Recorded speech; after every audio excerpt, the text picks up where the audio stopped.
السلام عليكم.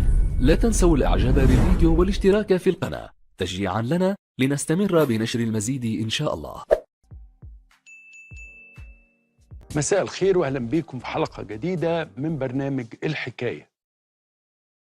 من يومين في واشنطن مواطن اسمه إلياس رودريجيز من الطائفة اللاتينية التي يعني استوطنت الولايات المتحدة الأمريكية، وقف قدام المتحف اليهودي اللي في واشنطن، وطالع راجل وست ضربهم الاتنين بالرصاص قتلهم. طبعا هو طلع انه الاتنين دول كانوا بيشتغلوا في السفارة الإسرائيلية. صدفة بقى، عرف منين؟ محدش يعرف. تمام؟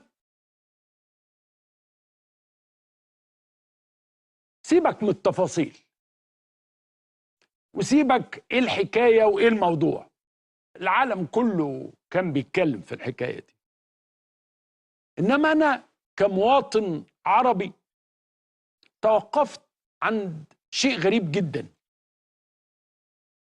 انه ازاي الجنسية ديت غير اي جنسية، يعني مش على راسهم ريشة، ده كلهم ريش. ازاي الجنسية دي ليها كل هذا الاهتمام في العالم؟ يعني انت لما تشوف امبارح المؤتمر اللي معمول في واشنطن، موجودة فيه النائبة العامة، موجودة فيه عمدة واشنطن العاصمة الأمريكية، موجودة فيه السيدة المسؤولة عن الشرطة في واشنطن، موجود فيه رئيس مكتب الاف بي اي في واشنطن. كلهم واقفين في مؤتمر صحفي. أول حاجة الحزن العميق، حزن اهو، اتفضلوا، غير طبيعي. لا مش ده المؤتمر، ده يوم الإعلان على طول، يوم ما حصل القتل طلعت الست ديت اللي هي رئيسة الشرطة وأذاعت النبأ. إنما امبارح اهو ده الراجل بتاع الاف بي اي، إنما امبارح واقفين كلهم طابور جايين. انتوا عارفين الامريكان عندهم حاجات كده شكلها بيبقى تضامني، ان احنا كلنا جايين، كلنا منزعجين، كلنا متضايقين، كلنا زعلانين، كلنا مش هنسمح بده تاني، وانه ازاي سيتم تكثيف، وتم بالفعل تكثيف الحراسة على كل المنشآت الإسرائيلية وكل المعابد اليهودية، وقلبهم يقطر دما، يقطر دما على الاثنين اللي اتقتلوا. طبيعي عادي، يعني أنا متفاهم حادث، وهو ده الشاب إلياس رودريجيز بعد ما قتلهم قال الحرية لفلسطين، وقعد جوه قعده السنوار اللي هي القعده لما قعد حط رجل على رجل، لما قعد جوه اهو تم القبض عليه. وهو الاول كانوا جابوا له كوبايه ميه بتاع، كانوا فاكرينه شاهد، وبعدين اكتشفوا ان هو اللي قتلهم ب10 رصاصات. طيب وقفوا هذا الحزن. طبعا انتوا عارفين ان الرئيس ترامب الحاج ابو حنان شخصيا طلع وقطع الدنيا واتكلم عن الاثنين اللي اتقتلوا، واحنا مش هنسمح، واحنا مش هنسامح، وما ينفعش الكلام ده. والعالم كله، اوروبا وكل الدول قرروا ان هم يزودوا الحراسة علشان الامر ده ما يحصلش تاني، ما حدش يقرب لحد اسرائيلي. تمام، ما قلتش حاجه، كل ده انا ما قلتش حاجه. المهم حضراتكم تعلموا او يعني تسمعوا من زمان ان عقوبه الاعدام ليست شيء عادي في امريكا، يعني ليست سهله ولا في كل الولايات. امبارح وهم واقفين في المؤتمر ده، الشاب تم تقديمه للمحكمه، والمحكمه قالت له على فكره انت هيبقى قدامك امر من اتنين، يا سجن مدى الحياه يا هيتم اعدامك. وقالت السيده النائبة العامة قالت على فكرة نحن لا نلجأ للإعدام، ولكن وارد جدا في هذه الحالة يتم إعدامه. طبعا انت لسه لا حكمت ولا خلاص، هم قالوا انه هو اصلا ما فيش اعدام، بس هنستثني ونعمل الاعدام، ووارد جدا يتم اعدامه. انا ما بدافعش عنه، انا بقول لك انه ازاي الدنيا اتقلبت وواقفه على رجل علشان الاتنين دول. في نفس الليله 100 شهيد في غزه، 100 شهيد في غزه في نفس الليله. هو ده ارهاب وده مش ارهاب؟ يعني ده حادث وقالوا وقفوا ارهابي. طب وال100 دول؟ بلاش بقى ال100 دول، وال150 اللي قبليهم، طب بلاش ال 150 اللي قبليهم، وال250 اللي قبليهم. انا بقول لك ارقام حقيقيه، انا مش بقول لك مبالغه، ده هي دي الليالي ورا بعض كده. ان في حد يعبرنا، ان في حد يقول حاجه، ان حد يقول دول مين، ان حد يقول ازاي الناس دي بتتقتل، ان حد يقول ازاي الناس دي متبهدله، ان حد يقول بلاش ان الناس دي ازاي مش لاقيه تاكل، بتدور على حته عيش وكوبايه ميه. بجد انا بسأل، هم احسن مننا في ايه؟ هم احسن مننا في ايه؟ اغنى مننا؟ احنا اغنى. اكتر مننا؟ احنا اكتر. اقوى مننا؟ احنا اقوى.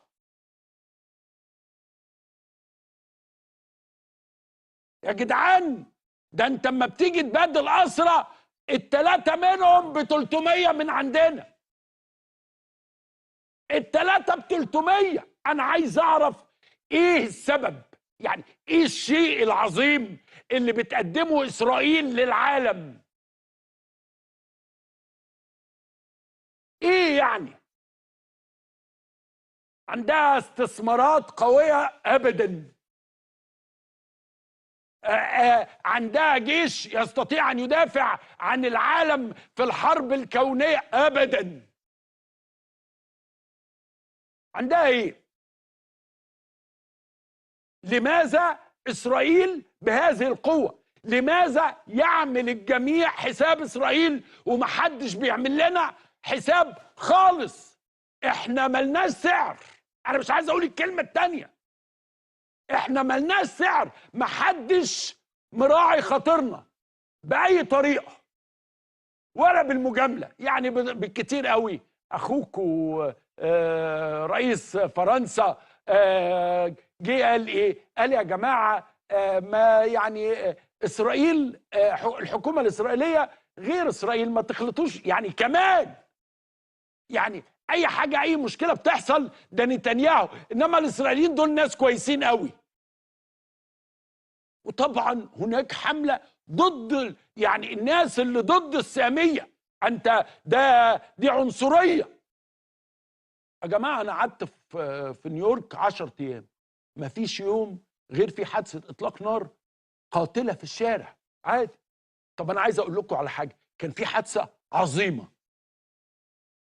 شاب، انتوا عارفين عربيات الاكل في نيويورك كلها هي محررة للمصريين، المصريين يملكون كل عربيات الطعام في نيويورك كلها. اي ناصية، اي العربيات اللي واقف عليها طوابير دي كلها بتاعت شباب مصريين عظماء عباقرة مكافحين هايلين جودتهم غير عادية.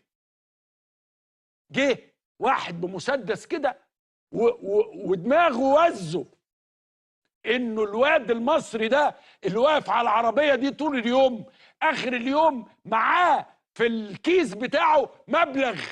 وكانت حادثه وقفت لها نيويورك كلها. دخل عليه بالمسدس قال له هات الفلوس. في امريكا هات الفلوس يعني هات الفلوس. your life or your money، معروف يعني ما فيهاش هزار. وعادة بتسلم الفلوس. مين ده؟ الشاب المصري ولد أسد قال له ما الفلوس ده عرق جبيني وعرق عيال ما فيش. وانتهى الامر ان الشاب المصري كان يجري وراء الشاب ابو مسدس بسكينه. اظن من عيله الجزار. انا يوميها دققت جدا في الحادثه.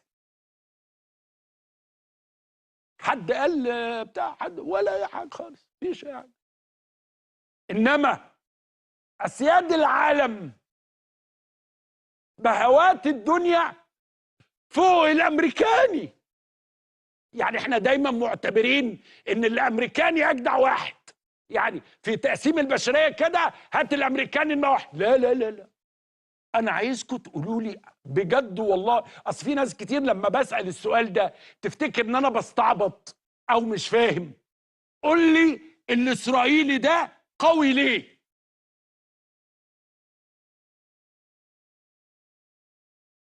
فهمني سبب. يعني الاسرائيلي اقوى من الروسي؟ الاسرائيلي اقوى من الانجليزي؟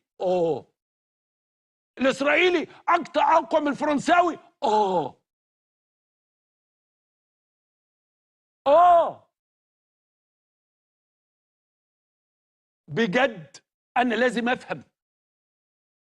الا بقى لو هنروح لمجلس إدارة العالم والماسونية والذين يحكمون العالم والهرم الهيراركي مش عارف ايه، وفي النهاية اصل هم دول اللي بتاع، واصل ده كان سنة كذا، وهرتزل لما ابتدى الدولة. اعمل بقى الهجص اللي انت عايزه. انما انا بقالي يومين بشوف العالم في زلزال علشان اتنين. حزن وضيق موافق طبعا، ما حدش قال حاجه. طب واحنا اهي السته اتفضل. هو ده المؤتمر، شايفين واقفين ازاي؟ انا اشك لو مسؤول امريكي اللي تم اغتياله كان هيقفوا كده. هي واقفه ايه وحزن شديد، ووراها اللي على اليمين دي الست بتاعه الشرطه، الست العمده، عمده واشنطن، كلهم واقفين ومستعدين. والفلوس اللي هتتصرف في امريكا كلها وفي العالم كله لتجديد الحراسه. الرئيس قالها لهم الاسبوع اللي فات حكمه، قال لك اعمل اتفاقيات سلام زي ما انت عايز، طول ما القضيه دي ما اتحلتش مفيش سلام، مفيش. اللي ورا دي الست دي رئيسه الشرطه. اي جنسيه تانية ولا كأن حصل حاجه. انتوا عارفين قد ايه مهاجرين وهم بيهاجروا كل يوم بيموتوا؟ انتوا عارفين حوادث اطلاق النار كل يوم على جنسيات مختلفه في امريكا وناس بتموت؟ ده حدث عادي. وطبعا الاسرائيلي طلع بقى ونتنياهو وسافرنا ورحنا وجينا والسفراء والسفارات والامم المتحده وكل البشريه اتكلمت عشان الاثنين دول. انا بس حبيت حضراتكم تبصوا من زاويه وتفكروا معايا وتقولوا لي سبب. انا على فكره انا مش عايز 4 اسباب. يعني مثلا تقول لي ايه؟ واحد اصل اسرائيل، اتنين لا لا لا لا، واحد. قول لي سبب واحد ان اسرائيل دي تبقى وكانت وتظل وستظل على راس العالم. اللي هم بيعملوا ايه؟ من هم؟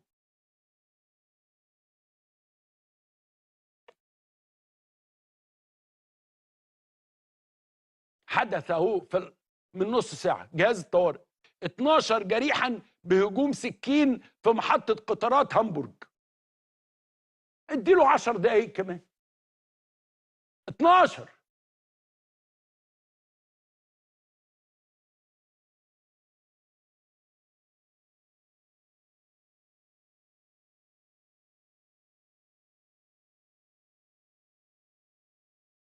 يا جماعه في ظلم بين معاك. هتيجي تقول لي و7 اكتوبر وهو كان ليه معاك قول اللي انت عايزه.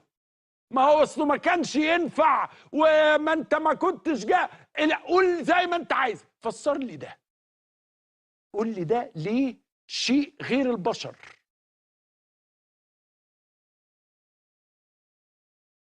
انا حبيت بس احط قدامكم الحكايه، وسبحان الله وسط ما احنا بنشتغل تطلع احداث تانية وتالتة وتشوف الدنيا بيحصل فيها ايه. انا عايزك تشوف وتفكر. اصل البرنامج ده انا مش عامله عشان اقول لك اخبار، الاخبار موجوده في كل حته، في ناس تعرف تقول اخبار احسن مني، قنوات الاخبار وراها. انا بس عايزك تفكر معايا، ايه ده؟ ليه ده؟ ازاي ده؟ اشمعنى دول؟ انا على فكره انا لا بشجع ولا شايف ان دي حاجه صح ولا اي حاجه ولا اي حاجه. انا بس بسأل يا جماعه ايه ده؟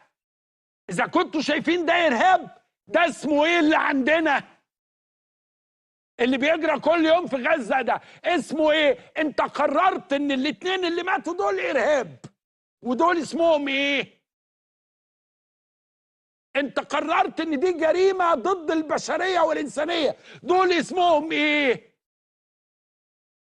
لا، دول بني ادمين ودول مخلوقات اخرى ادنى. دائما احنا ادنى وهم اعلى. ليه؟ انا مش عارف بصراحه، بجد مش عارف. من ضمن الخزعبلات بين قوسين بس، في ناس كتير بقالها اسبوع، وانا مش هتكلم في الموضوع ده كتير بس عايز الفت نظر حضراتكم برضو. يا جماعه في حاجه مهمه قوي هتحصل اليومين الجايين. بالمناسبه نحن بصدد حدث كبير هيحصل في البلد اليومين الجايين. احنا بس بنحذر، خدوا بالكم من اليومين الجايين. انا شايف ده معمول بهرمونية. طب ما هو ممكن يحصل يعني ممكن يحصل اي حاجة يعني. ايه حاجة كبيرة هتحصل اليومين الجايين؟ ايه المصيبة يعني؟ ايه الكارثة؟ هي دي بلد صغيرة؟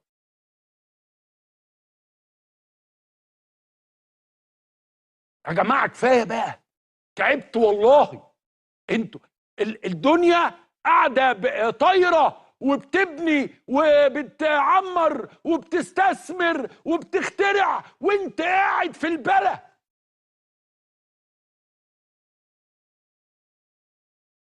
دي مش عقل بلد جمعي يمشي لقدام ابدا. عايز تجيب عليها وطيها يعني؟ وبعدين نرجع بقى ايه؟ ولا يوم من ايامك يا مبارك، ولا يوم والله، ده انتوا كنتوا بتسبوا المله كل يوم.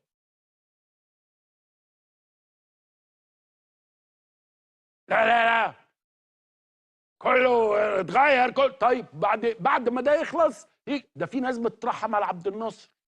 ده انتوا لسه بتتكلموا على السادات لغايه دلوقتي. طب ما كان موجود. انما لا، هو احنا دلوقتي نخلص اللي في ايدينا ده وبعدين نروح للي بعده، وبعدين نيجي نقول ايه؟ ياه الراجل كان موجود وكان معاه، ليه عملنا كده؟ هي في بلد يا جماعه بتبتدي من اول وجديد كل يوم؟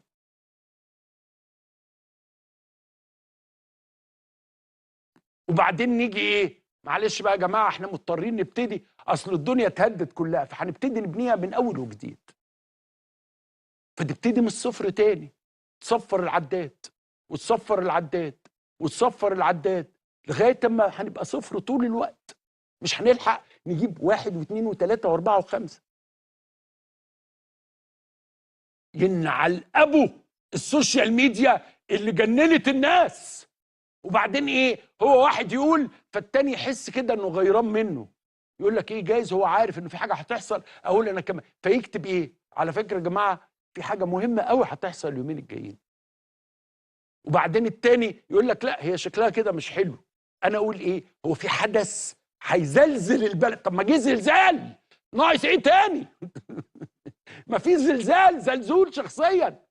بشويش يا جماعه، يا جماعه مره عايزكم تفكروا بس في الدنيا، في الحياه، ان الحياه بقى تبقى كويسه، يعني تتحقق. ما هو وبعدين كمان ما هي حلوانه في سلوانه اهو يا عم، كنا قاعدين عايزين نشتغل طلعوا لنا بقى عملوا لنا مشكله، والله كنت هخلص حالا دلوقتي اللي في ايدي، بس انت طلعت بقى وعملت بقى اصل ما احنا كنا ناويين، بس ادي اهو يلا بقى. طب ايه بقى؟ امتى بقى؟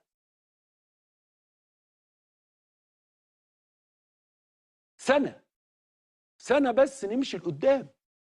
قول لي على سنة مشينا فيها لقدام، سنة واحدة اللي هو كذا ثم كذا ثم كذا، دنيا ماشية، الحياة كانت كده وبعدين بقت كده زي أي دولة في الدنيا. يا راجل ده ترامب عنده مشكلة مع فيتنام مش مع الصين، فيتنام.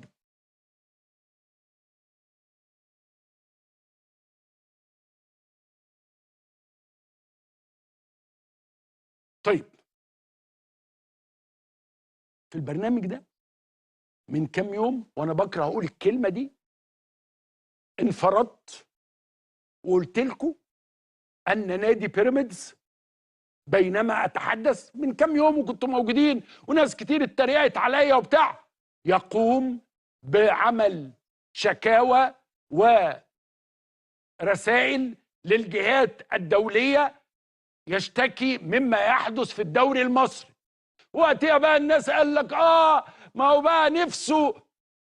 امبارح واول امبارح الجهات الرسميه المصريه المعنيه بدات تتحدث عن احتماليه وقف النشاط الرياضي ووقف اعلان نتيجه الدوري المصري. يعني احنا بقينا، كنا يوم ما انا اتكلمت كنتوا فاكرينها 10%، دلوقتي طبقا لتصريحات المسؤولين الرسميين 50% و50%. انه وارد انه يتم ايقاف النشاط، وارد انه ممكن يتقال لا ما تعلنوش اسم اللي واخد الدوري دلوقتي. وبدأت الجهات المعنية في مصر تتحدث انه وارد جدا نلغي الدوري السنة دي.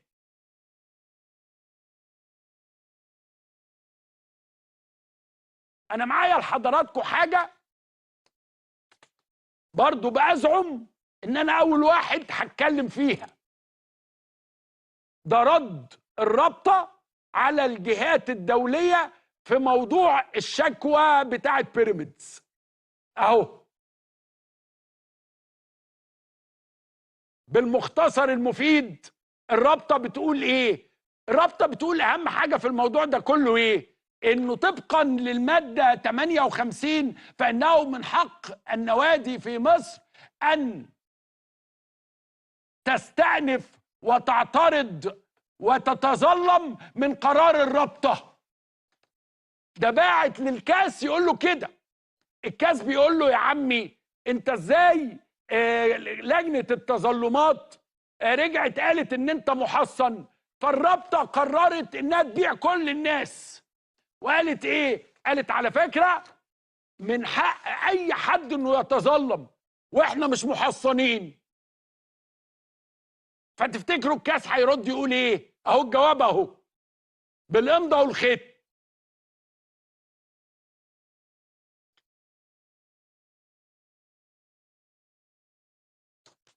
فوضى وعك وتخبط غير طبيعي. ولو النشاط اتوقف او والله ما عشان لا زمالك ولا اهلي، ما الزمالك ملوش في الموضوع خالص، انما وارد جدا ان يتوقف النشاط الرياضي او يلغى الدوري او عدم اعلان الفائز بالدوري. معانا الاستاذ يحيى شاهين المستشار القانوني لنادي بيراميدز والمحكم الدولي حول طعن نادي بيراميدز على أزمة مباراة القمة. أهلا بيك يا فندم. يا عمرو بيه، ومساء الخير على كل مشاهدي البرنامج. إيه الحكاية؟ بيراميدز وصل لغاية فين؟ طيب، الحكايه يا فندم بدات يوم ماتش الاهلي والزمالك. بالشكل اكيد كل المتابعين عارفينه انه نادي الاهلي ما لعبش الماتش، واعقبوا انه الرابطه لجنه المسابقات طلعت قرار طبقت فيه صحيح القواعد في خصوص حالات الانسحاب. النادي الاهلي زي ما حضرتك عارف وكل المشاهدين عارفين خد اجراءات منها اللجوء للجنه الاولمبيه اللي ايدت القرار. وقبل ما يطلع قرار اللجنه الاولمبيه بيوم ب 24 ساعه بالظبط لجأ لجنه التظلمات، ثم فوجئنا في يوم العيد بصدور القرار عن مجلس اداره الرابطه. في حقيقه الامر احنا فوجئنا بصدور اخبار عن صدور قرار. أيوة لان القرار ده للاسف ما حدش عارفه لحد دلوقتي. نادي بيراميدز لجأ للجنة التظلمات وفقا للقواعد والقوانين وضرورة استنفاذ إجراءات الطعن الداخلية قبل ما يلجأ لأي جهة أخرى.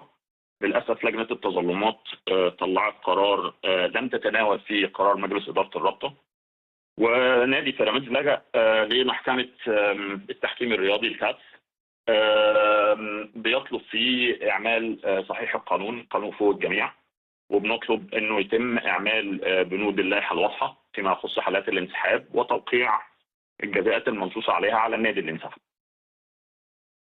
طيب المفروض يحصل ايه بعد كده؟ يعني احنا مستنيين قرار الكاس ولا مستنيين رد الرابطه ولا مستنيين ايه؟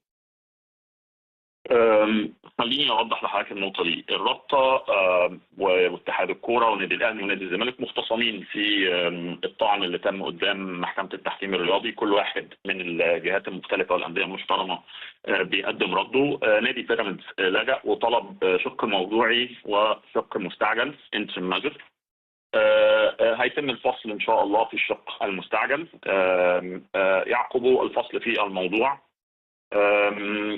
محكمة التحكيم الرياضي نتمنى يعني وعلى ثقة ان هي هتفصل في الموضوع وهتنظر في قرار الرابطة، لانه ده كان المفروض لجنة التظلمات تتطرق لقرار الرابطة اللي صدر يوم 30 تشوف حيثياته وتشوف هل هو يتماشى مع صحيح القانون ام لا، لانه المادة 63 واضحة في انها بتنص على حالات قوى قاهرة. حالات القوى القاهرة معرفة في لائحة المسابقات، وطبعا يعني ربنا يحفظ مصر من أي حالة قوى قاهرة، بس حالات القوى القاهرة المعرفة بتتكلم عن حروب وبراكين وزلازل، والحمد لله يعني دي حالة مش موجودة. فبالتالي مدى انطباق المادة 63 في حد ذاته كان المفروض يبقى هو يعني أحد المسائل اللي تطرق إليها لجنة التظلمات. ده إن شاء الله هيتم قدام محكمة التحكيم الرياضي بشكل يسمح إنه يتم تطبيق القواعد بشكل صحيح. اغلب الناس اللي يعني انت عارف عندنا احنا ناس اسمها خبراء لوائح والى اخره بيقولوا ان الكاس هيرجع يقول والله انتم اعلم بشؤون الدوري بتاعكم، ده شأن داخلي واحنا ملناش دعوه بيه. هل ده وارد بشكل او باخر؟ التحكيم في المسائل الرياضيه يا فندم بيمشي على مراحل، او يعني اللجوء للجهات القضائيه. في جهات داخليه وفي جهه خارجيه وهي محكمه التحكيم الرياضي. محكمه التحكيم الرياضي لها مطلق السلطه، وده منصوص عليه في اللوائح والقوانين، ان هي تنظر في المسائل اللي بتحال اليها اللي بيصدر فيها قرارات من اللجان الداخليه او من الجهات القضائيه حتى زي لجنه التظلمات في حالتنا. فبالتالي الكاس ليه اختصاص واضح، واعتقد انه حضرتك استعرضت في حلقه من حلقات حضرتك السابقه قرار لجنه التظلمات اللي أيوة. اشار بوضوح لاختصاص الكاس. اعتقد ان دي مساله يعني واضحه، والكاس هينظر في الدعوه اللي منظوره امامه حاليا وهيطبق فيها صحيح القواعد والقانون. احنا كلنا ثقه في ده. استاذ يحيى، انا مرتين عندي الواقعه ديت بشكل واضح.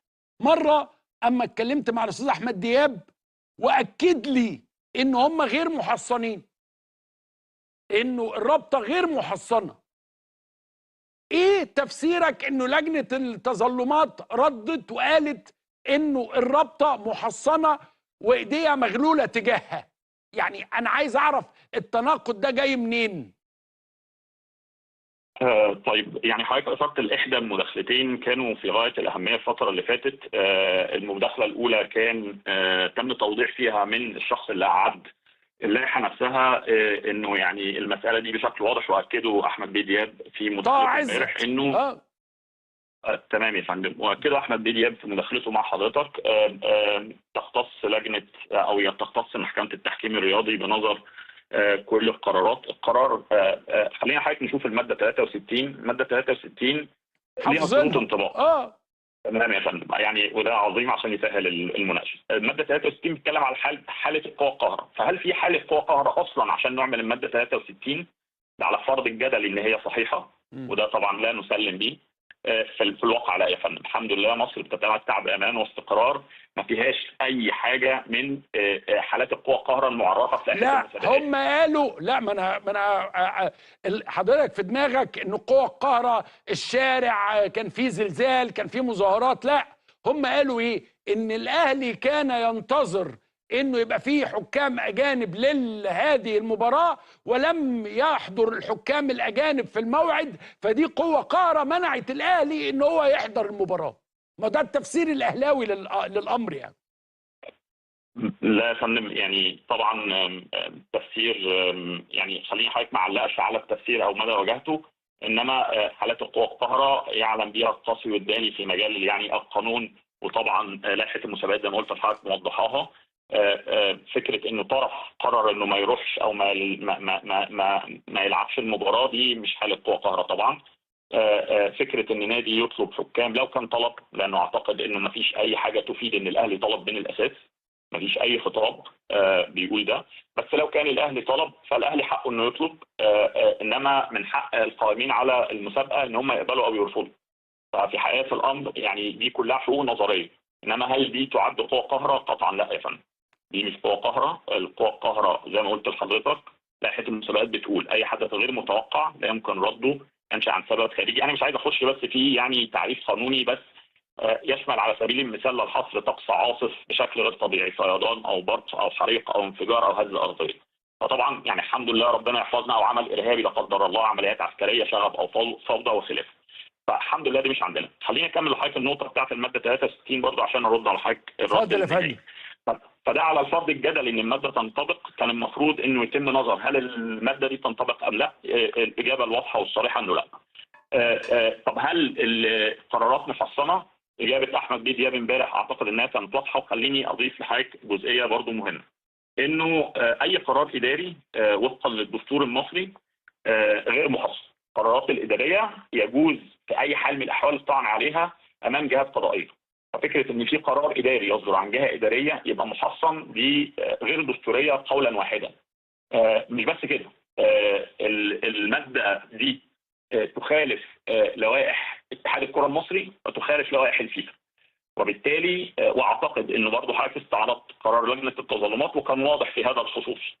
يمكن هو جه في التوصيات في النهايه او في قراره في النهايه قال ان لابد الغائها لانها تتعارض مع اللوائح والقوانين اللي بيطبقها الاتحاد الدولي فيفا ولائحه اتحاد كره القدم. فيعني هو الاجابه المفروض كانت تبقى بالترتيب انه اصلا ما فيش حاجه اسمها قرارات محصنه قانونا، يعقبها انه لو حتى على الفرض الجدلي اللي ما لا يسلم بيه نادي بيراميدز انه الماده دي ذات انطباق، ماده 63 في حالات انطباقها ما حصلتش عندنا لا حريق ولا انفجار ولا هزه ارضيه ولا وباء. يعني الحمد لله رب مصر يعني تتمتع بالامان والسلم، والامور الحمد لله مستتبه في مصر. جاز الزلزال اللي حصل بعد كده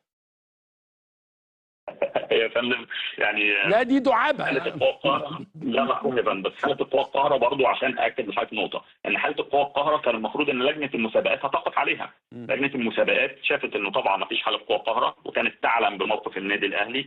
ليه ما هي ليه ما هي الرابطه في اول قرار ليه قالت 3 اول و3 اخر؟ مظبوط يا فندم، فبالتالي ما عملتش الماده دي لانه ما فيش مجال لاعمالها. اداره الرابطه قررت اعمالها استنادا لوجود حاله قوى قاهره، وهو ده اساس يعني موقفنا القانوني انه ما فيش حاله قوى قاهره. فبالتالي وعلى الفرض الجدلي تاني انه الماده دي اصلا صحيحه لانه ما فيش حاجه اسمها قرارات محصنه، فحاله اعمالها مش موجوده. فبالتالي اعتقد الموقف واضح واللائحه واضحه، واعتقد ان كل الاطراف اقروا بما فيهم يعني لجنه المسابقات ومجلس اداره الرابطه بانه الماده 17 تنطبق بالشكل اللي حضرتك قلت عليه، انه يخصم نتيجه المباراه بتحسب 3-0 للفريق اللي حضر، الفريق اللي ما حضرش بيعتبر مهزوم، ويخصم 3 نقاط اضافيه بنهايه المسابقه، بالاضافه يعني لمجموعه اخرى من العقوبات، منها يعني الجزاءات الماليه اللي لسه لم تصدر قيمتها بالظبط. الاستاذ يحيى شاهين مستشار القانوني نادي بيراميدز والمحكم الدولي، بشكرك شكرا جزيلا.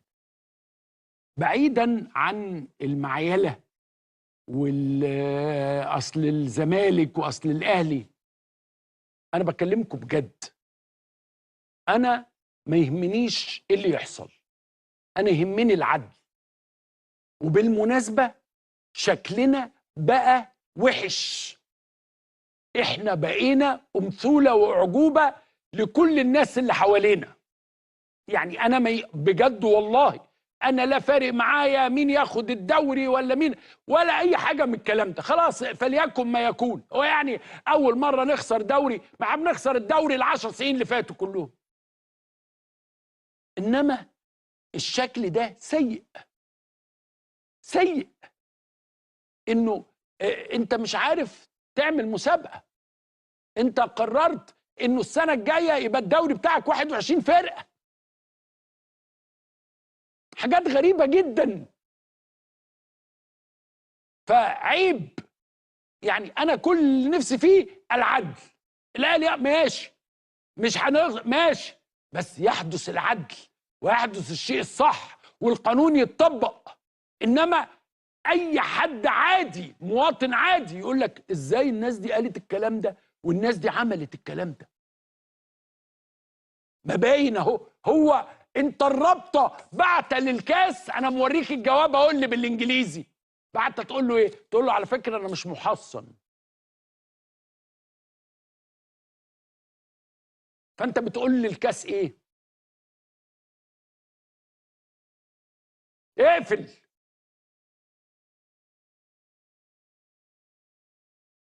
ماشي.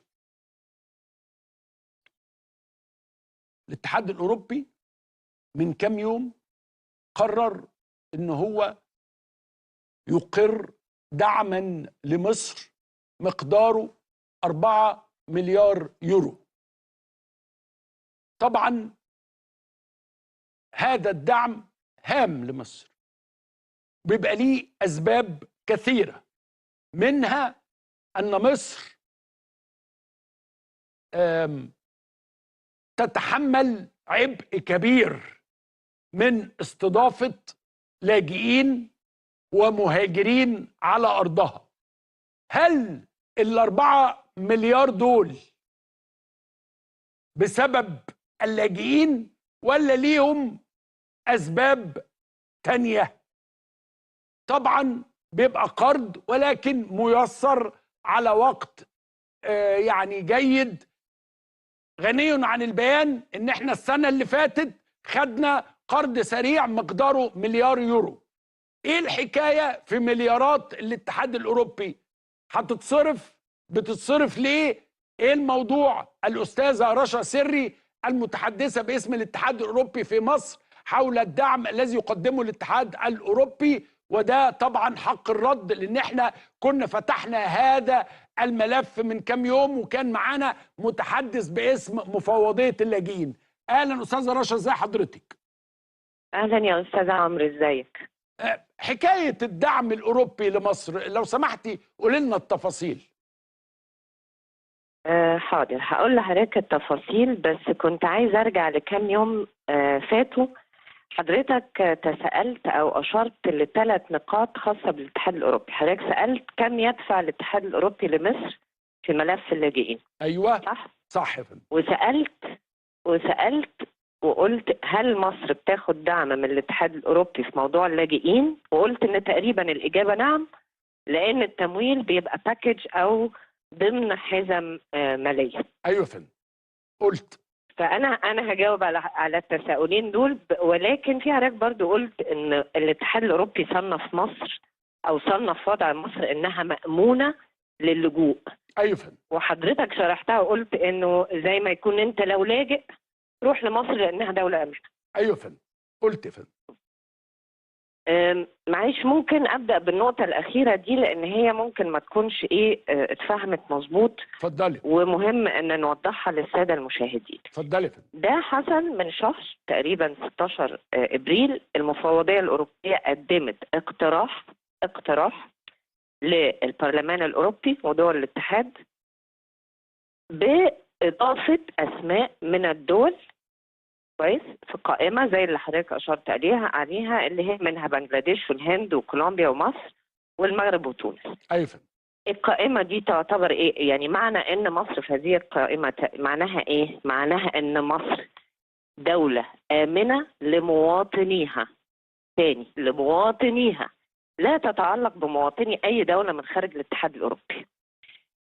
الاقتراح ده اتعمل ليه؟ هدف منه ايه؟ ده بيدي اداه جديده للعمل في الاتحاد الاوروبي، بتبقى في دعاوى اللجوء بسرعه وكفاءه وكده. طيب ايه المعايير اللي استاذه بتشمعنا رشا، الدول دي؟ استاذه رشا معلش انا اسف، هو انتم مطلعين 4-5 دول بتقول ان هي امنه لمواطنيها ليه؟ ما انا كنت جاي لحضرتك. اتفضلي يا فندم. ليه؟ ايه المعايير؟ اشمعنى دوله مصر مش دوله كذا؟ بتبقى معيارين. اول معيار انخفاض معدل قبول طلبات اللجوء، يعني الاتحاد الاوروبي بيشوف طلبات اللجوء اللي جايه له من الدول وبيصنف هذه الدول. طبعا مصر معدل القبول طلبات اللجوء ايا كانت اسبابه ايه 4% فقط. كل الدول اللي انا اشرت اليها دي كلها معدلات القبول اقل من 5%، وده معيار من معيارين بيتم على اساسه اختيار الدول ووضعها في القائمه دي. طيب المعيار الثاني ايه؟ المعيار الثاني بيكون حسب نظام ديمقراطي، مناخ سياسي عام، يمكن اثبات عدم وجود ملاحقه. يعني الكلام ده معناه ايه بالنسبه لمصر يا استاذ عمرو؟ معناها ان هي دوله امنه المنشا. جميل. مصر اعتمدت قوانين مؤخره بالذات قانون اللجوء، وعلى فكره مش دول كتير في العالم اللي عندها قانون للجوء. مصر عندها وتصدقت على آليات دولية معنية لحقوق الإنسان، وطبعا أثنى الاتحاد الأوروبي على الاستراتيجية الوطنية لحقوق الإنسان سنة 21.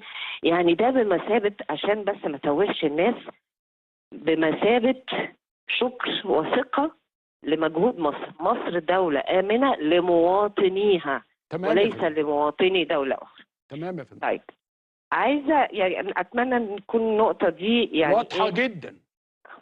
هاي ننقل على اللي بعده. اتفضلي.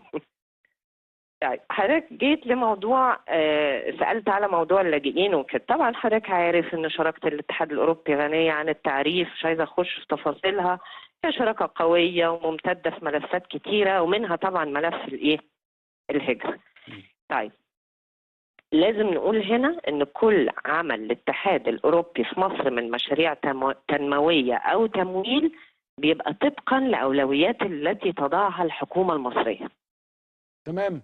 طيب الاتحاد الاوروبي بيتعامل مع مصر ازاي في ملف الهجره، والهدف منه ايه؟ هي الهدف على فكره هدف الاتحاد الاوروبي ومصر واحد، هي مصلحه واحده مشتركه للجميع، الحفاظ على الارواح، saving lives. ومن مصلحة الجميع ان احنا نوقف الهجرة غير الشرعية. تمام. لذلك الاتحاد الاوروبي ومصر بيشتغلوا على محاور عدة في موضوع الهجرة، منها دعم اللاجئين الموجودين في مصر، معالجة الاسباب الجذرية للهجرة غير الشرعية، حماية الحدود البرية والبحرية، وخلق فرص عمل وصقل مواهب، يعني ايه محاور كتير. فزي ما حضرتك شايف كده ملف كبير ما ينحصرش بس على موضوع تمويل جهه واحده او منظمه واحده. ولكن لو حبينا نرجع لكام يوم اللي فاتوا وتمويل الاتحاد الاوروبي ودول اعضائه المقدم الى المفوضيه العليا للاجئين تبع للامم المتحده، اقدر اقول لحضرتك ان لحد ابريل 2025، يعني من 1 يناير 25 لحد اخر ابريل 25، الاتحاد الاوروبي ودول اعضائه قدموا 14 مليون و400 ألف دولار للUNHCR. تمام. ده من أول السنة لحد بس إبريل. لكن لو رجعنا من سنين مثلا من 2016 الاتحاد الأوروبي ودول أعضائه قدموا 40 مليون يورو للمفاوضات. ما بنقولش إن ده كفاية وما بنقولش إن ده هيحل كل المشاكل، لكن ده بس عايزة أأكد إن مفيش تمويل وقف، وإن يعني حضرتك دو ذا ماث زي ما لا هو حضرتك مش انا اللي قلت ان التمويل وقف، حضرتك اكيد كنت متابعه المداخله. طبعا. مش انا اللي قلت يعني. ايوه، ما عشان كده بقول لو عملنا عمليه حسابيه بسيطه هنلاقي ان تمويل الاتحاد الاوروبي في هذه الملفات لم يتوقف. ايوه، بس برضو في نقطه وسؤال مهم، يعني يا ريت بس تسمحي لي ان انا اساله بسؤال مباشر. انت عايزه تقولي لي ان كل اللي بيقدمه الاتحاد الاوروبي لمصر لجهود مصر في موضوع اللاجئين ومنع الهجره غير الشرعيه واغاثه اللاجئين اللي موجودين في مصر اللي هم بالملايين، او زي ما الاداره المصريه بتتكلم على مليون، هم ال 40 مليون يورو فقط؟ لا يا فندم، دول للمفوضيه فقط. مش لمصر. طيب لو حضرتك عايز لمصر ملف الهجره اقول لك. لو سمحت انا عايز استاذه رشا، انا عايز اعرف انتوا بتدفعوا كام لمصر علشان موضوع اللاجئين والهجره؟ اقول لحضرتك. اتفضلي. من 2017، من سنه 2017 وصل دعم الاتحاد الاوروبي لمصر في ملف الهجره 241 مليون يورو. وبالنسبه لمحدداته وسبل الصرف طبعا بتكون لاولويات الحكومه المصريه. نضيف لا دول يعني في كام سنه؟ من 2017 لغايه 2017 9 سنين. 9 سنين 241 مليون يورو. من 2017 ل 2024. 200 دي واحده يا فندم. 241 مليون يورو لدعم جهود مصر في موضوع اللاجئين من 17 الهجرة من 17 ل 24. صح؟ تمام. اتفضلي. مظبوط. ومن سنة 2024 لحد سنة 2027 والثلاث سنين دول دي كانت طبقا طبعا اكيد حضرتك عارف اللي هي الشراكه الشامله الاستراتيجيه اللي وقعت ما بين مصر وما بين الاتحاد الاوروبي. من ضمن بنود هذه الشراكه تم الاتفاق على 200 مليون يورو مقدمه من الاتحاد الاوروبي، هم حاليا تحت برمجه الحكومه المصريه لتحديد اوجه الصرف طبقا للاتفاقيه اللي اتفق عليها في مارس 2024. يعني من ال4 مليار اللي كنا بنقرا عنهم اللي هم يوم 20 دول، كل الجزء اللي المفروض تاخده مصر من هذا الامر او من القرض الاوروبي، مصر تاخد 200 مليون يورو في ال3 سنين اللي جايه او لغايه 27 لمساعدتها في ملف الهجره فقط. ما هو حضرتك نرجع لاتفاقيه الشراكه دي، كانت التوتال او اجمالي بتاعها 7 مليار و400 مليون. ايوه فندم. منهم 5 مليار كقروض تفضيليه اللي هي بيقولوا عليها كونسيشنال لونز. بس كل دول زي ما حضرتك قلت، بس كل اللونز دول حاجه دول ما لهمش المنح دول احنا هندفعهم، ما احنا دول هندفعهم كمان.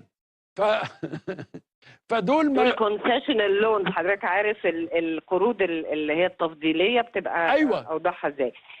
600 مليون من منحه اللي هي ما فيش منحه زي ما حضرتك فاهم. ايوه. دي المنحه منهم 200 مليون منحه مش قرض، هم اللي خاصين ب ايوه انا كده فهمت. ملف الهجره.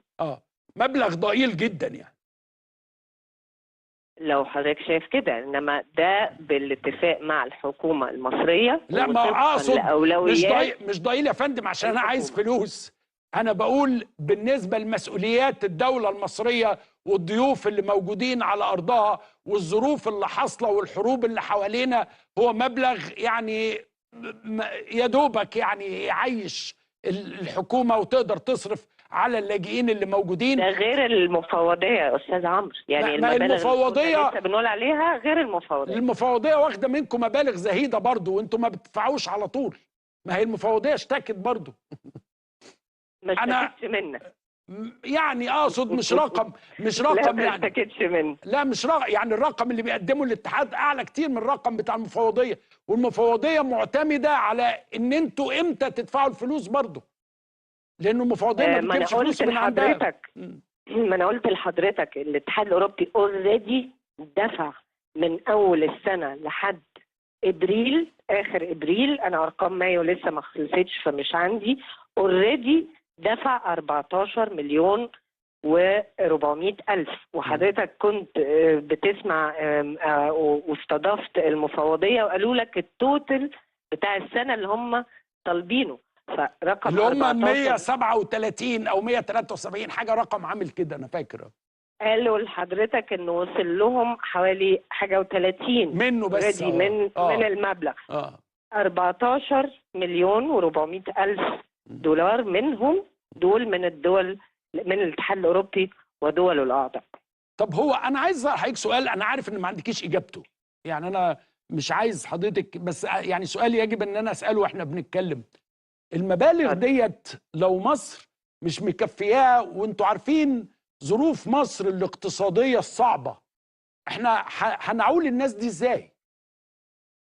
يعني انا عارف طبعا اللي هم اللاجئين، يعني ما هو الناس ديت يجب برضو ان احنا نقدر لانه هو على فكره لما بيروح المخبز ما بيقولوش اديني عيش من بتاع اللاجئين، لما بياخد كهرباء وميه ما يقولوش اديني كهرباء وميه من بتوع اللاجئين.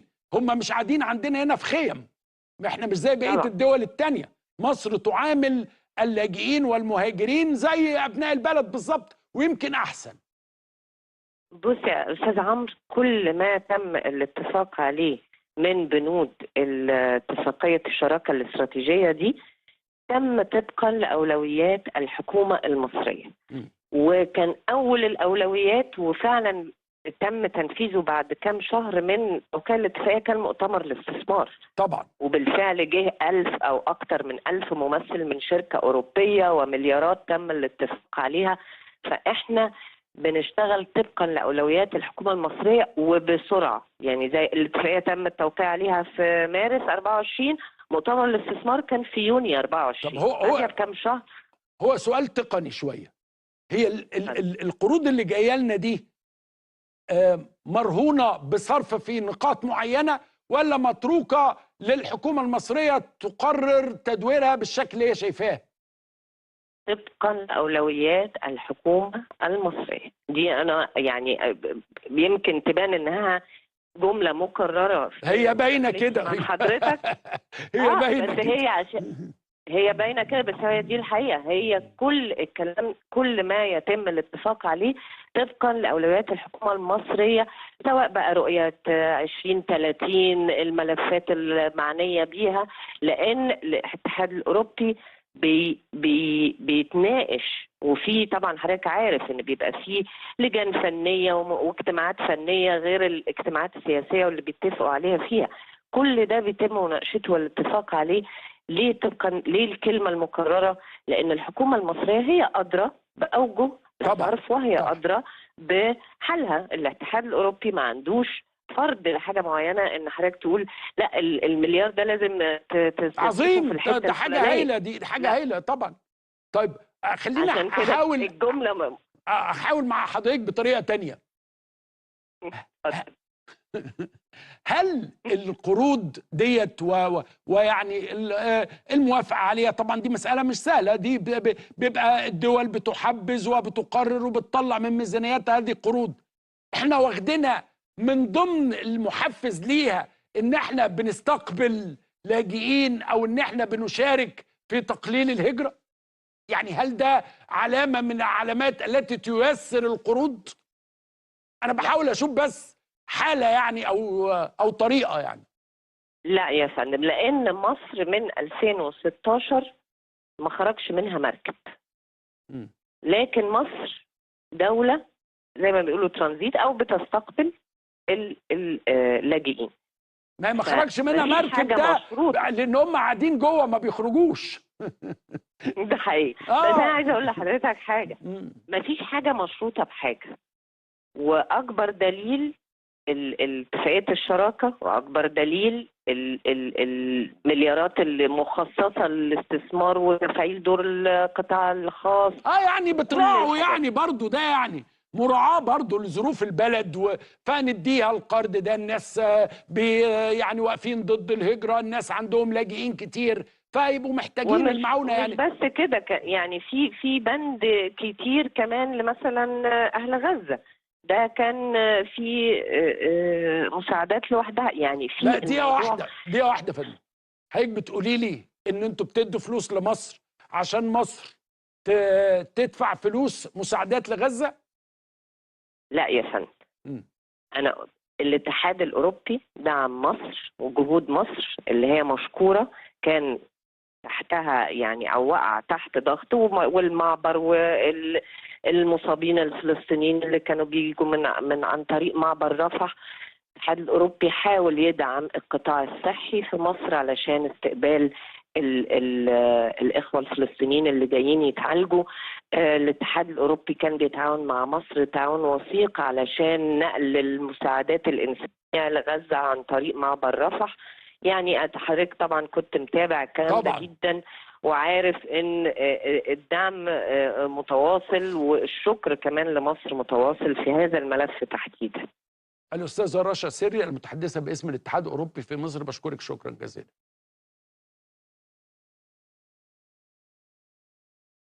طب كويس، يعني البرنامج ده برضو مسموع يعني. رد من وزارة التخطيط والتنمية الاقتصادية والتعاون الدولي، تمويل ده حالا على الهواء مباشرة، وأنا بشكر يعني الإدارة المصرية إنها على طول بترد، ده شيء عظيم. تمويل 4 مليون يورو من الاتحاد الأوروبي بيأتي في إطار آلية مساندة الاقتصاد الكلي ودعم الموازنة، والتي تم الإعلان عنها خلال القمة المصرية الأوروبية في 2024 بين السيد الرئيس ورئيسة المفوضية الأوروبية، وهذا يتعلق بالشق الاقتصادي للشراكة بين الجانبين. وحاليا بتعمل وزارة التخطيط والتنمية الاقتصادية والتعاون الدولي بالتعاون مع مختلف الجهات الوطنية المعنية على تنسيق هذا الشق وتنفيذ الإصلاحات في إطار البرنامج الوطني للإصلاحات الهيكلية، وإنهاء الإجراءات للحصول على التمويل لدعم الموازنة من خلال التمويل التنموي الميسر. الحزمة الأوروبية لمصر 7.4 مليار يورو، منها 5 مليارات يورو لدعم الموازنة لتعزيز الاحتياطي النقدي، 1.8 مليار يورو ضمانات استثمار للقطاع الخاص، 600 مليون يورو منح تنموية، من بينها 200 مليون يورو للهجرة ودعم اللاجئين. يبقى احنا لأول مرة نفهم 4 مليار 4 مليار يورو من الاتحاد الأوروبي. يبقى احنا أول مرة نفهم مقدار الدعم اللي مصر بتاخده علشان الهجرة، يعني وقف الهجرة غير الشرعية واللاجئين من الاتحاد الأوروبي. نحن نتحدث عن 200 صح كده 200 مليون يورو. أما بقية الأموال لا علاقة لها بالهجرة ودعم اللاجئين. طيب السؤال من مواطن مصري للإدارة المصرية، هل هذا المبلغ كافي؟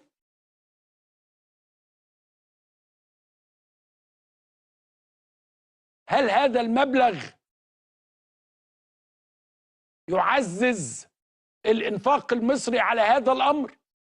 هنتكلم إن هم مليون، ولكن كل الجهات الرسمية من فوق لتحت تتحدث عن 10. طيب مش هنقول 10، 2، 3. هل هذا المبلغ وجهود أخرى ومبالغ أخرى بتكفي؟ أرى السيد رئيس الوزراء ويعني قولوا زي ما انتوا عايزين مرات ومرات يناشد الجهات الدولية على انها تزيد الدعم لمصر، ان مصر تتحمل عبء كبير. طيب هي مصر بتتحمل العبء الكبير ده منين؟ لو انت لا تأخذ الدعم الكافي يبقى انت بتقص الفلوس دي من فلوس الناس اللي في مصر.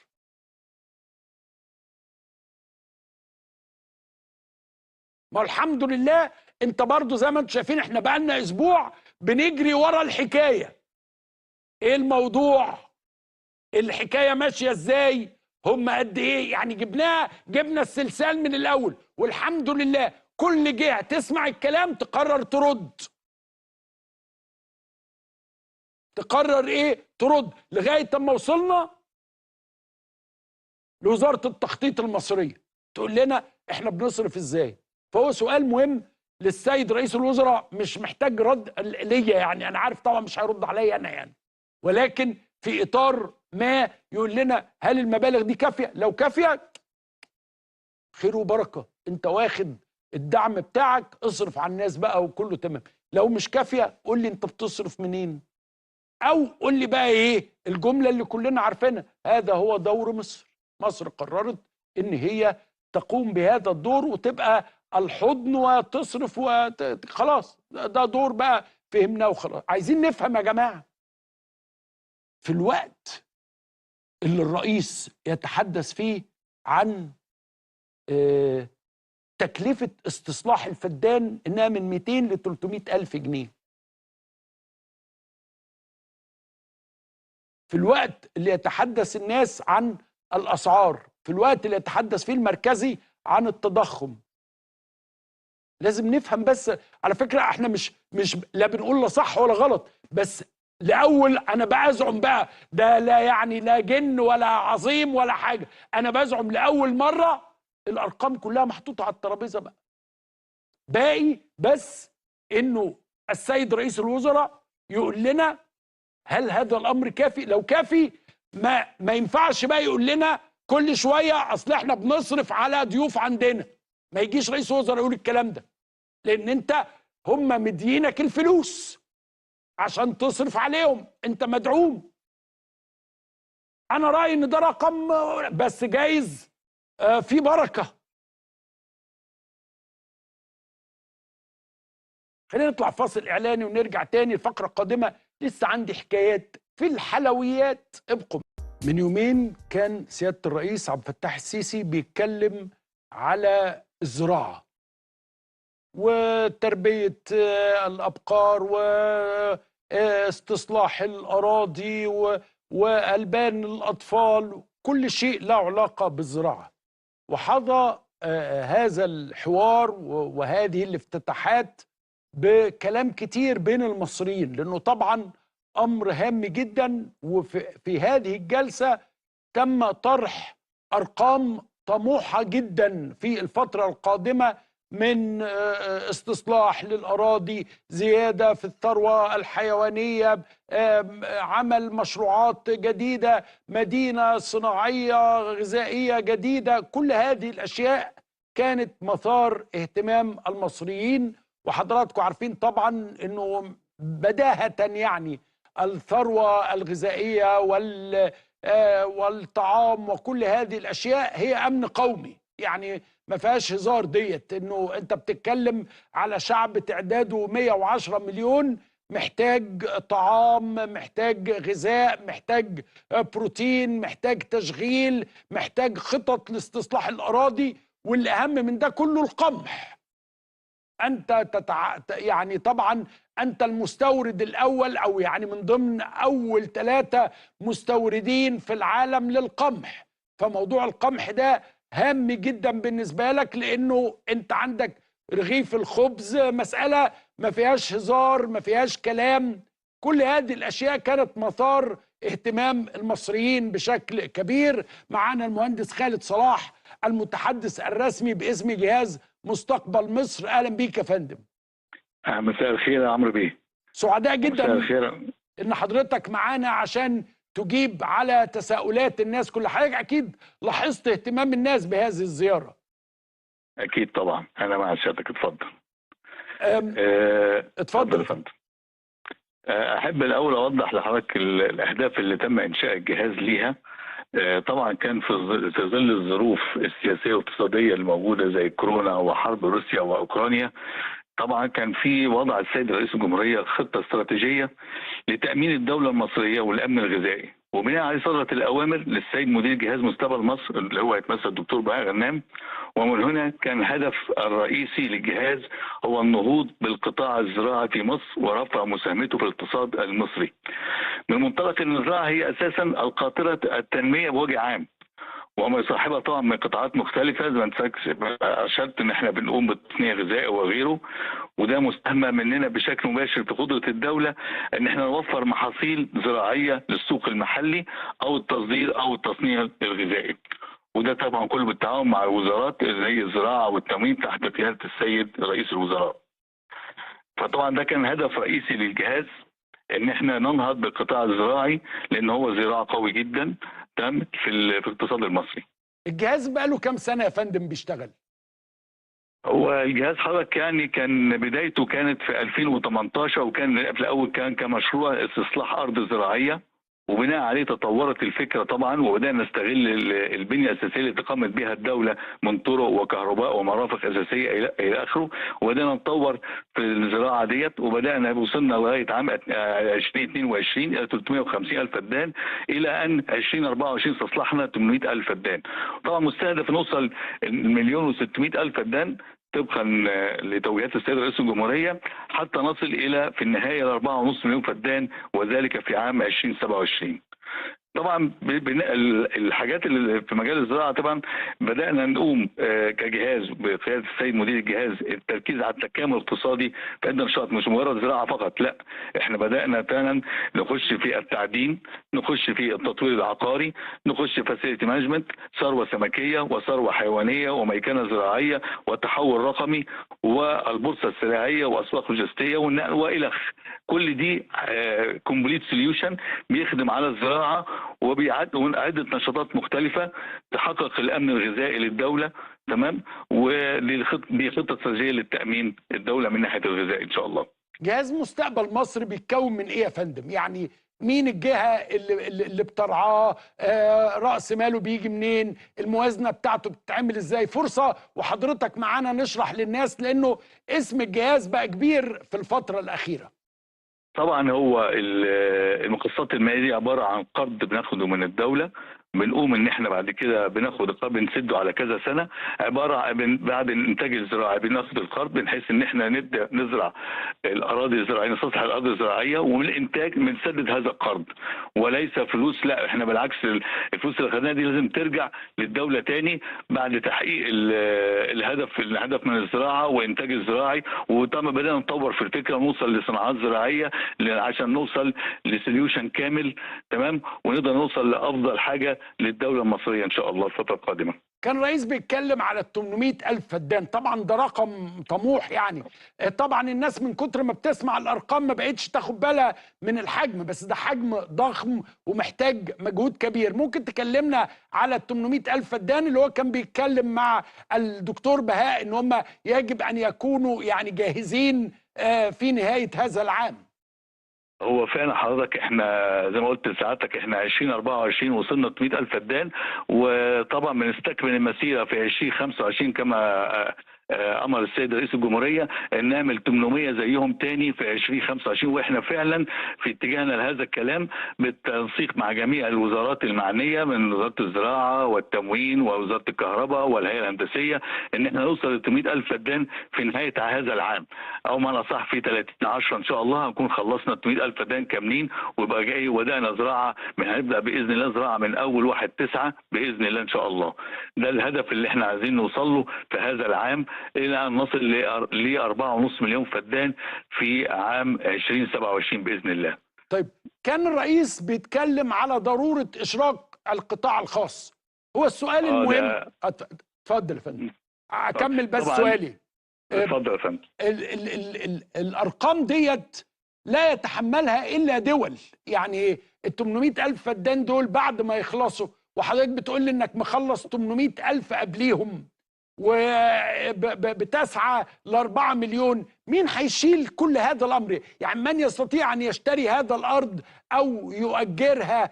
يعني هو يبدو كده ان الدولة هي اللي هتفضل مالكة لهذه الاراضي وهذه الاستصلاحات للابد، لانه محدش يقدر يشيل هذا الحجم جوه مصر.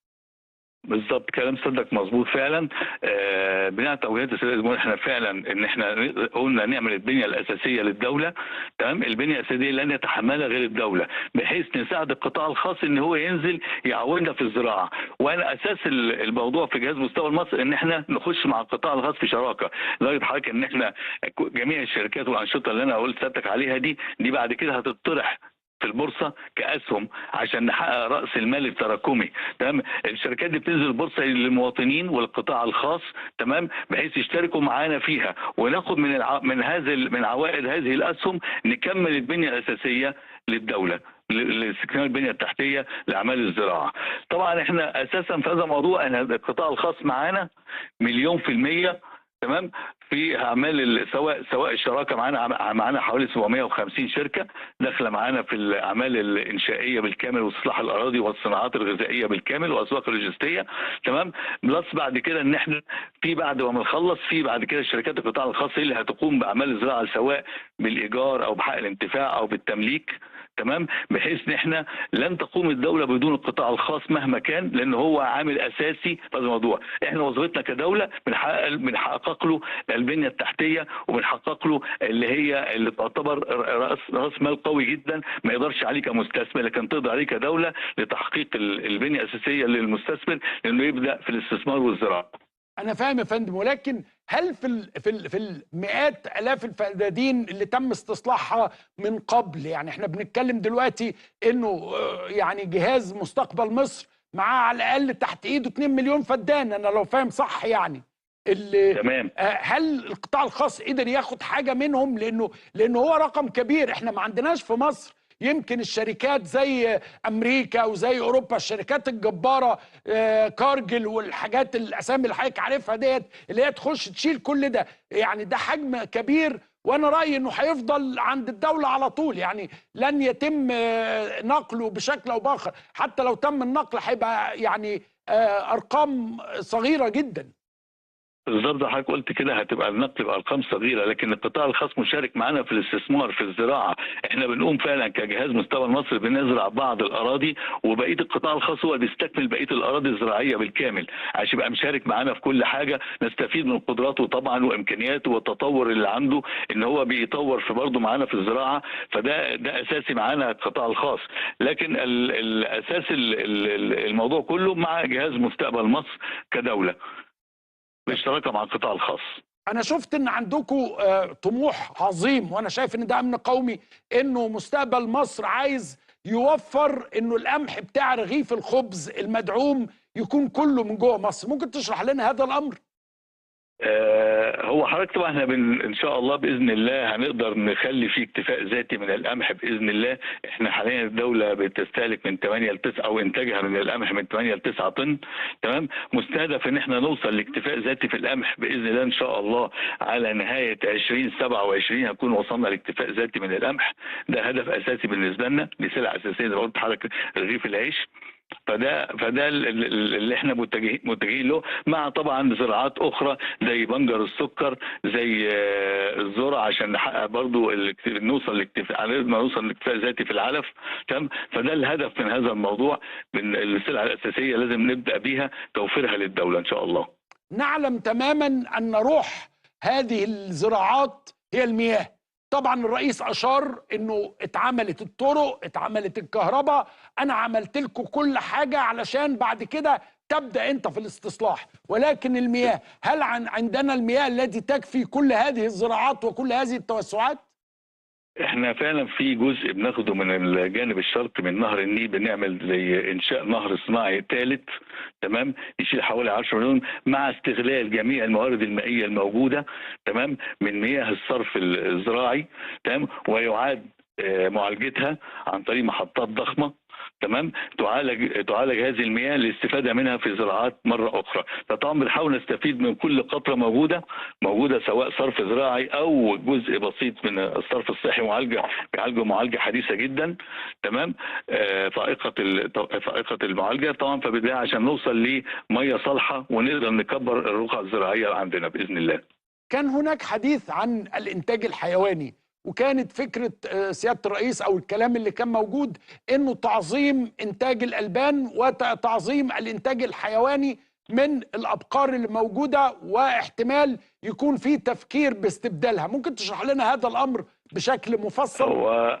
هو طبعا زي ما سيادتك عارف ان احنا الابقار المحليه عندنا معامل التحويل بتاعها اقل من المعدلات العالميه، انا اقصد يعني انتاجها من اللحوم وانتاجها من الالبان فهي ضعيفه جدا مقارنه بالمعدلات العالميه. ومن هنا بدانا نفكر ووضعنا خطه على 3 مراحل ان احنا نستفيد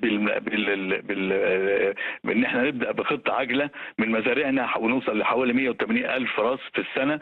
والمرحله الثانيه برضو ان احنا شغالين فيها بالتوازي، يعني مراحل بس شغالين بيها بالتوازي، ان احنا نستورد قطاعات من الخارج بالشراكه طبعا مع القطاع الخاص، سواء للتسمين سواء اللي هو اللي بتدي وزن اللحوم اكثر، البرازيلي والكولومبي والافريقي، وللالبان برضو بنجيب سلالات خارجيه برضو الهولندي والالماني والبرازيلي، تمام، بحيث ان احنا نزود المنتجات الالبان عندنا، منتجات الالبان عندنا واللحوم. هو دي النقطه بالنسبه لنا مهمه جدا واساسيه، فبنحاول نجيب السلالات الخارجيه دي من بره باذن الله ان شاء الله. مهندس خالد، كان في كلام هام ايضا عن مصنع لالبان الاطفال، ويمكن ناس كتير مش عارفه ان هذا الامر ليس من السهوله بمكان، مساله محتاجه امكانيات كبيره وتوفير كميات من الالبان ضخمه يعني القدره على التكثيف.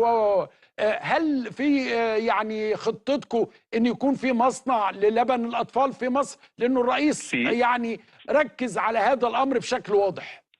هو في فعلا احنا السيد الرئيس الجمهوريه ركز على هذا الموضوع في الافتتاح، وفعلا بدانا اجتماعاتنا من يوم الاربعاء والخميس مع القطاع الخاص ازاي نقدر ننشئ مصانع الفتره القادمه للالبان باذن الله ان شاء الله، بحيث ان نسد هذا العجز. لان زي ما قال معالي الرئيس ان احنا فعلا 5 سنين ونحاول ان احنا نستورد كل الالبان اللبن المجفف للاطفال من الخارج، وده فعلا بدانا فيه سيادتك، وان شاء الله باذن الله يبقى في قريبا يعني في اخبار كويسه باذن الله عن هذه الصناعه ان شاء الله. ممكن نشرح للناس ايه صعوبه هذا المصنع؟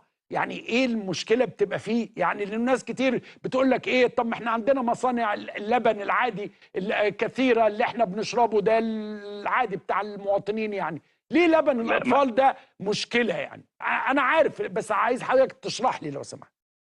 هو طبعا هو اهم حاجه اوفر الالبان الموجوده للسوق اساسا عشان اقدر اصنع اللبن المجفف ده، هو ده الاساس بالنسبه بلس ان هو النو هاو. طبعا احنا طبعا بنشترك مع القطاع الخاص عشان نوصل للنو هاو بتاع تصنيع الالبان المجففه، تمام. ده الهدف اللي عشان كده يمكن الصناعه دي يمكن ما كانش واخده حظها قوي في الدوله، لكن الفتره القادمه ان شاء الله باذن الله بالشراكه زي ما قلت سيادتك مع القطاع الخاص هنقدر نعمل المصانع المطلوبه بناء توجيهات السيد الرئيس الجمهوريه ان احنا يبقى عندنا اكتفاء ذاتي من الالبان للاطفال، وده اقل شيء ممكن نعمله طبعا للمواطن المصري. مهندس خالد صلاح، أنا بشكرك إنك وضحت لنا جهاز مستقبل مصر بيعمل إيه والمشاريع بتاعته وإجابات على أسئلة كثيرة. الناس كانت مهتمية جدا بكل مدار في هذه الزيارة. بشكرك شكرا جزيلا. أشكر سيادتك يا فندم. العفو يا فندم. شكرا. شكرا. إحنا في مرحلة مفصلية جدا في اقتصاد البلد، مش كلام في الاقتصاد يعني، بس كلام تقدر تستشفه من الكلام اللي انت سمعته من سيادة الرئيس.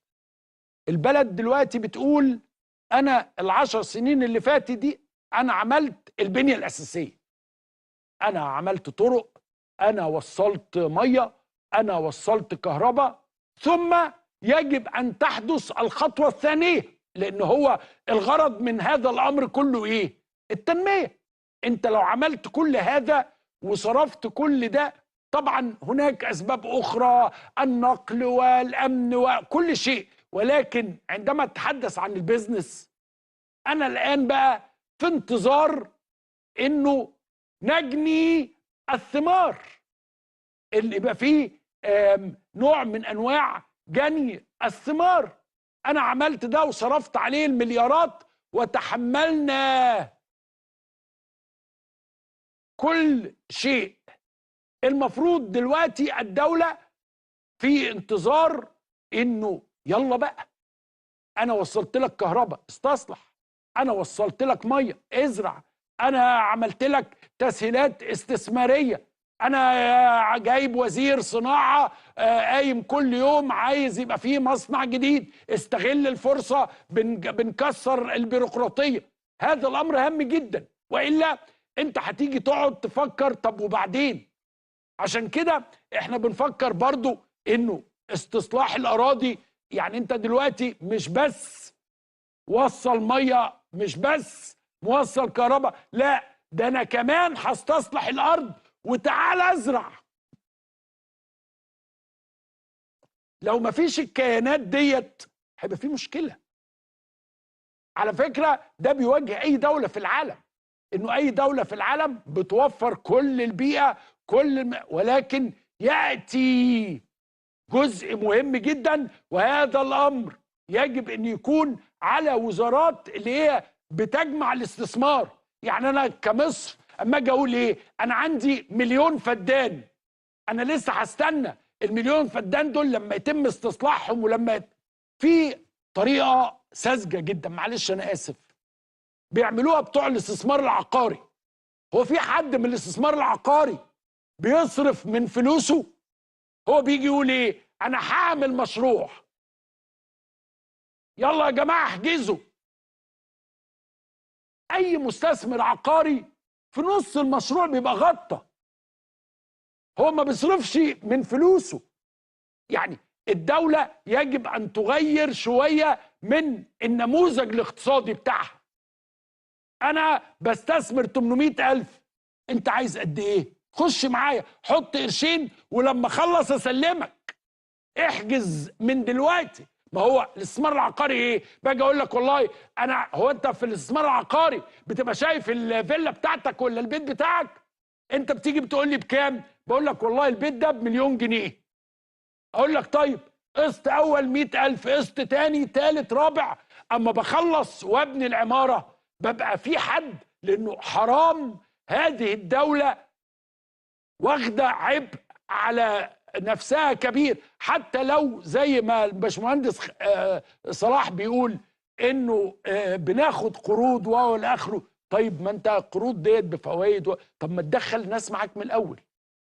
انتوا يا جماعه انا الدوله ومواصفاتها كذا، والارض دي هتبقى في نافعه في كذا، والارض دي هتزرع كذا، فانت من الاول على مدى السنين تبقى بتحط فلوس، حط فلوس على مدى ال4 سنين او ال3 سنين اللي انت هتخلص فيهم ال800,000 فدان دول، تبقى على الاقل بايع فيهم 400,000 يريحوك في 400 التانيين، ويبقى فيه نموذج ناجح جدا. والله انا خدت في الصالحيه وزرعت ارض ونجحت وبصدر فراوله، فاللي جنبك يقول لك طب وانا اخده، واللي بره المستثمر السعودي والاماراتي والانجليزي والفرنسي يقول لك انا عايز اجي ازرع عندك في الارض بتاعتك.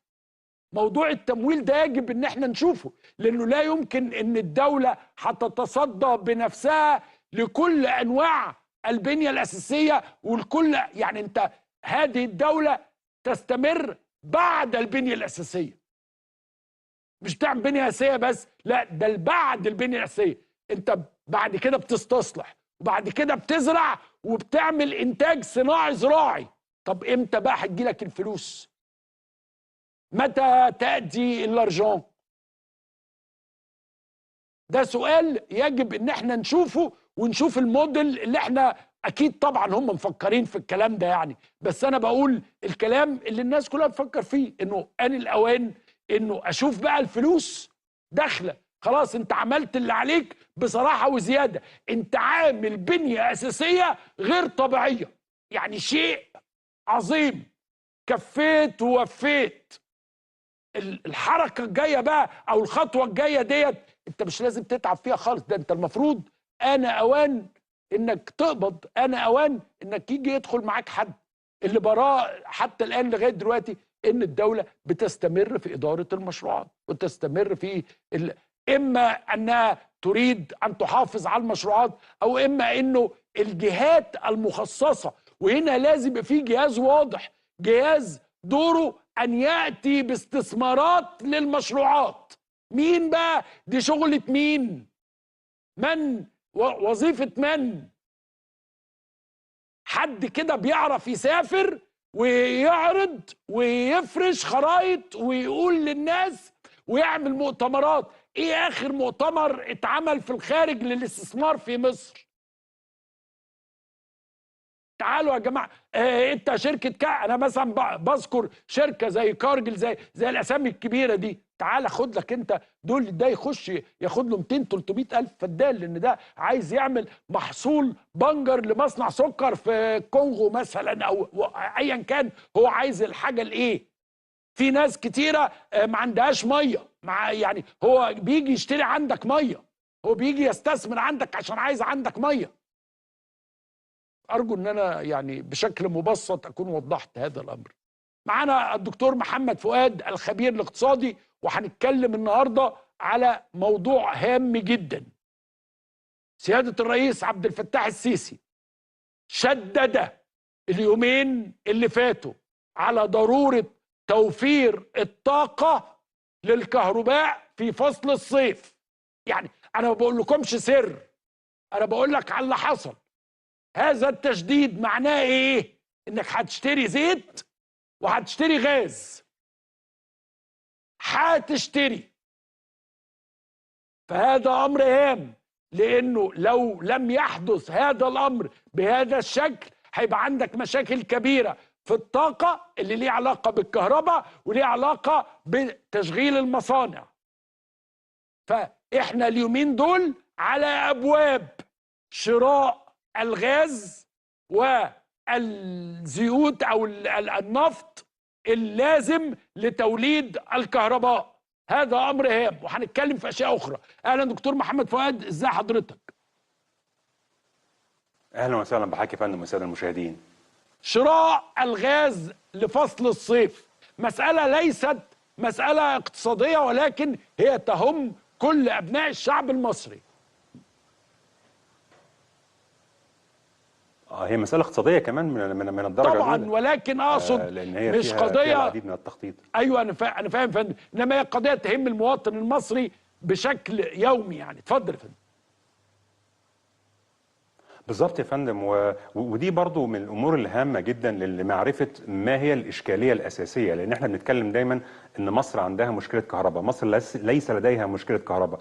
أي نعم، عدم إمداد المحطات بالوقود الكافي في الآخر بتؤدي إلى انقطاع التيار إن لم يتم ذلك. لكن لو بنيجي نتفرج على الدول أخرى مختلفة، مثلا سواء زي مثلا نيجيريا، زي جنوب أفريقيا، اللي بيحدث فيها انقطاعات للطاقة، انقطاع الكهرباء بيكون بسبب عدم كفاءة التوليد. فإحنا قولا واحدا ليس لدينا مشكلة توليد، لكن لدينا مشكلة طاقة، ومشكلة الطاقة تحديدا جاية من تراجع إنتاج الغاز خلال ال5 سنوات الأخيرة.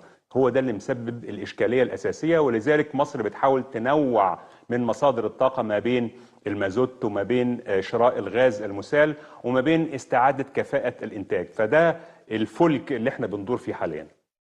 أنا فهمت إنه بعد ما كنا بنستخدم الغاز اللي موجود عندنا إن احنا نولد الكهرباء، الآن نستورد الغاز. هل أنا فاهم صح؟ كلام حضرتك سليم، واقدر اعدي حضرتك سريعا خلال الارقام اللي تمت خلال اخر 5 سنوات. احنا وضعنا شكله ايه؟ احنا وصلنا لاعلى مستوياتنا في سنة 21 وسنة 22، ثم عند مستويات 7 مليار قدم مكعب يوم. وانا هستخدم هذه الوحدة القياس لان الوحدات القياس مختلفة، في طن وفي متر، فانا هثبت عشان نبقى ايه ماشيين مع الناس ما نتوهمش. انا دايما هستخدم قدم مكعب يوم. استهلاك مصر عشان تصنع وعلشان تولد كهرباء بتحتاج 7.5 مليار قدم مكعب يوميا. ده استهلاك الذروة، يقل قليلا في فصل الشتاء.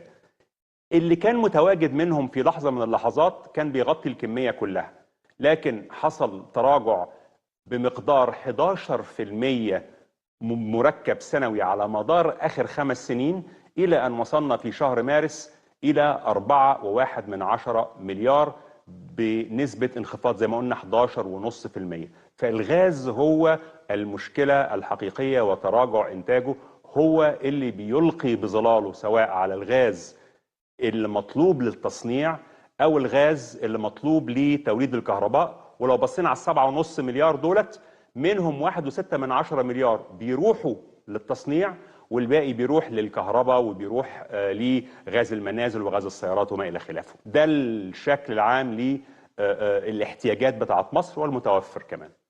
أنا فهمت أيضا، أنا بحاول أذاكر قبل ما أقعد معاك، يعني إنه إحنا السنة اللي فاتت في ال3 شهور كل شهر كنا بنصرف 2 مليار علشان 2 مليار دولار عشان نشتري الطاقة بتاعتنا عشان نولد كهرباء.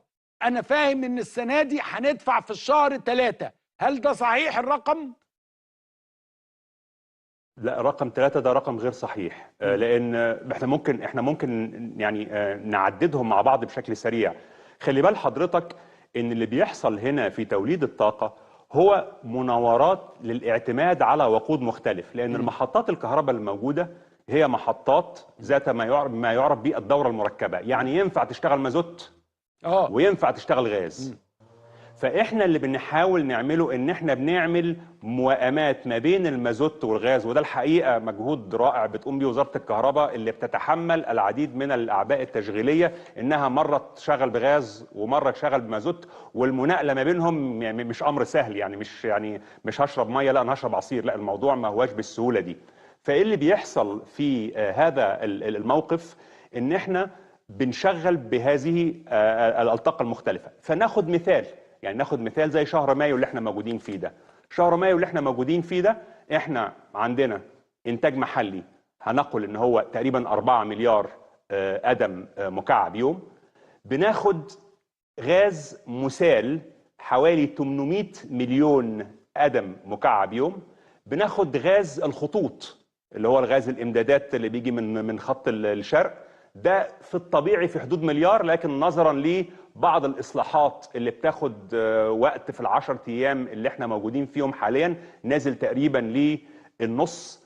ده الميكس اللي احنا بنولد من خلاله الكهرباء أو بتستخدمه المصانع. كل شريحة من الشرايح اللي أنا ذكرتها ديت لها سعر مختلف، أغلاهم على الإطلاق هو الغاز المسال، يليه بعد كده غاز الخطوط، ثم الغاز اللي بيولد محليا. يعني احنا تقريبا مش كله بتاعنا، احنا بنشتري برضه هنصرف كام كل شهر في شهور الصيف علشان نشتري طاقة لتوليد الكهرباء؟ في حدود 2 مليار بالظبط، ده الرقم. يعني الرقم اللي قريته النهارده كان 3 مليار، ده رقم غير سليم. هو 2 مليار، 2 مليار ده بيشمل الآتي، بيشمل 1.1 اغلبهم هو غاز مسال. غاز الشركاء هو ارخصهم لان احنا بناخد نصه، فهو حوالي 250 مليار. غاز الخطوط 250 مليون، انا اسف. غاز الخطوط حوالي 500 مليون، 500 بالظبط، ف 500 مليون. فهي دي الفكره، فبنوصل ل 2 مليار تقريبا في شهور الذروه. فانت عايز 6 مليار دولار في ال3 شهور دول؟ وعايز في السنه اجمالي 19 من 19 ل 21 مليار في السنه كلها.